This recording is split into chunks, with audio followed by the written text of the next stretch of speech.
Back in the N64, one of my favourite games was Lilac Wars, or Starfox 64 as it was known to the rest of the world. So I was looking forward to seeing what the next game in the series was going to be like.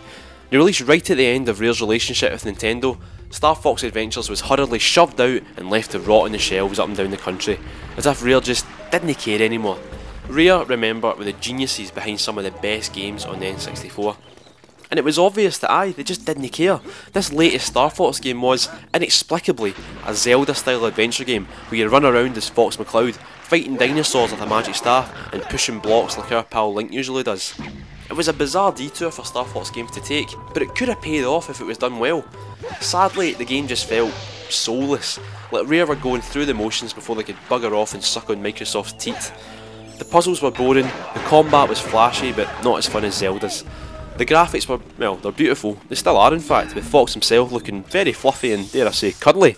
But there was nothing interesting to do in this wonderful, beautiful world. Bizarrely, some of the more interesting places in the game are locked off after completing them, becoming pretty but useless dead ends if ever you want to revisit. The voices are just really strange as well, with North Country dinosaurs, a big Scottish golem, and the most infuriating shopkeeper ever to exist. Hurry and choose something, or get out!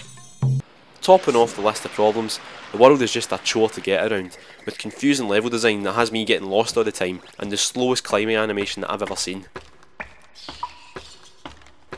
Aye, take your time Fox, no rush. But I still find myself slipping Star Fox's disc into my console now and again, just so I can replay the classic R-Wing levels. These criminally brief bits were our first glimpse of a proper Star Fox game with beautiful Gamecube graphics, and they work brilliantly.